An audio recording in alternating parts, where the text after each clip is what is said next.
মুখ্যমন্ত্রী মমতা বন্দ্যোপাধ্যায়কে নিয়ে সম্প্রতি তমলুকের বিজেপি প্রার্থী অভিজিৎ গাঙ্গুলি মন্তব্য করেছিলেন তার দিন ঘনিয়ে আসছে, যা অত্যন্ত খারাপ বলে মনে হয়েছে তৃণমূল কংগ্রেসের কাছে। সেজন্য প্রাক্তন বিচারপতি তথা বিজেপি প্রার্থী অভিজিৎ গঙ্গোপাধ্যায়ের বিরুদ্ধে নির্বাচন কমিশনের দ্বারস্থ হচ্ছে তৃণমূল কংগ্রেস। তৃণমূলের দাবি, অভিজিৎ গাঙ্গুলি একটি সাক্ষাৎকারে মমতা বন্দ্যোপাধ্যায়ের জীবনের শেষ মুহূর্ত কামনা করেছেন। ওই মন্তব্যের পরিপ্রেক্ষিতে এবার তারা নির্বাচন কমিশনের দ্বারস্থ হচ্ছেন। এই বিষয়টিকে কেন্দ্র করে যেন নতুন বিতর্ক সৃষ্টি করলেন হাইকোর্টের প্রাক্তন বিচারপতি তথা বিজেপি প্রার্থী অভিজিৎ গঙ্গোপাধ্যায়। বৃহস্পতিবার ময়নায় চণ্ডী মন্দিরে পুজো দিয়ে প্রচার শুরু করেন অভিজিৎ গঙ্গোপাধ্যায়। এছাড়াও এদিন মেদিনীপুর লোকসভা কেন্দ্রে অভিজিৎ গাঙ্গুলির নামে পোস্টারও পড়েছে। ওই প্রসঙ্গে প্রাক্তন বিচারপতি বলেন, যারা ব্যঙ্গচিত্র করে খুশি হন তাদের কাউকে বাধা দেওয়া উচিত নয়। আমি এরকম বলবো না, যারা ব্যঙ্গচিত্র করছেন তাদেরকে জেলে ঢুকিয়ে দেওয়া হোক। আমাদেরকে গণতন্ত্রের ভালো খারাপ সবকিছু নিয়েই চলতে হবে। অন্যদিকে মুখ্যমন্ত্রী প্রসঙ্গে সাংবাদিকদের সামনে হাইকোর্টের প্রাক্তন বিচারপতি অভিজিৎ গঙ্গোপাধ্যায় বলেন, যদি নির্বাচন কমিশন জানতে চায় ওই বিষয় সম্পর্কে, তবে তার উত্তর তিনি দিয়ে দেবেন।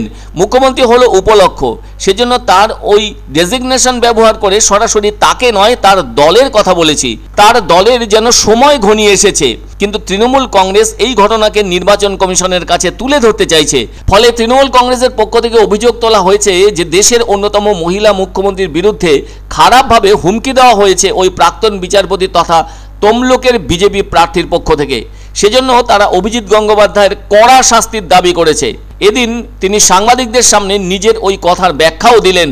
অথচ কলকাতা হাইকোর্টের বিচারপতি থাকাকালীন চাকরি প্রার্থীদের কাছে কার্যত ভগবান হয়ে উঠেছিলেন অভিজিৎ গঙ্গোপাধ্যায়। পরে অবশ্য তার আচমকা অবসর নিয়ে বিজেপিতে যোগদান করাকে অনেকেই ভালো চোখে দেখেননি। আবার নতুনভাবে রাজনীতিতে প্রবেশ করে আইনের বিষয়টি জানা থাকা সত্ত্বেও ইতিমধ্যেই বেশ কিছু বিতর্কিত মন্তব্য করেছেন তিনি। অন্যদিকে সম্প্রতি নাথুরাম গডসেকে কেন্দ্র করে তার করা সেই মন্তব্য যথেষ্ট হইচই ফেলে দিয়েছে, যা কংগ্রেস কোনোভাবেই ভালো চোখে দেখছে না। আর এবার তৃণমূল সুপ্রিমো মমতা বন্দ্যোপাধ্যায়কে কেন্দ্র করে তার প্রসঙ্গ টেনে নতুন বিতর্ক উস্কে দিলেন বিজেপি প্রার্থী অভিজিৎ গঙ্গোপাধ্যায়। এ ধরনের মন্তব্য দেশের গণতন্ত্রের পক্ষে কলঙ্কের ব্যাপার বলে মনে করছে তৃণমূল। তবে বিজেপিতে যোগ দেওয়ার পর মমতা বন্দ্যোপাধ্যায়ের ভূয়সী প্রশংসা করতেও শোনা গিয়েছিল প্রাক্তন বিচারপতি অভিজিৎ গঙ্গোপাধ্যায়ের মুখ থেকে। তিনি বলেছিলেন রাজ্যের মুখ্যমন্ত্রীকে খুব শ্রদ্ধা করেন, আর মমতা বন্দ্যোপাধ্যায় একজন সিজনড পলিটিশিয়ান। এমনকি মমতা বন্দ্যোপাধ্যায়কে তিনি সরল রাজনীতিবিদ বলে অভিহিত করেছেন। কিন্তু ভোট যত এগিয়ে আসছে ততই যেন তৃণমূল সুপ্রিমো সম্পর্কে তার মত বদলাচ্ছেন অভিজিৎ গঙ্গোপাধ্যায়। ফলে যা অবস্থা তৈরি হয়েছে তাতে তৃণমূল কংগ্রেসের আগে অভিজিৎ গঙ্গোপাধ্যায়ের প্রার্থীপদ বাতিলের দাবি তুলেছে কংগ্রেস। কেননা সংবাদ মাধ্যমে তিনি কিছুদিন আগে বলেছিলেন গান্ধী ও গডসের মধ্যে কাকে বেছে নেবেন তা বলতে পারবেন না তিনি। ফলে বিজেপি বিরোধী দুই রাজনৈতিক দল তৃণমূল কংগ্রেস ও কংগ্রেস অভিজিৎ গঙ্গোপাধ্যায়ের ব্যাপারে নির্বাচন কমিশনের দ্বারস্থ হচ্ছেন এবং হয়েছেন। যদি নির্বাচন কমিশন আমার কাছ থেকে জানতে চায়, আমি তার উত্তর দিয়ে দেবো।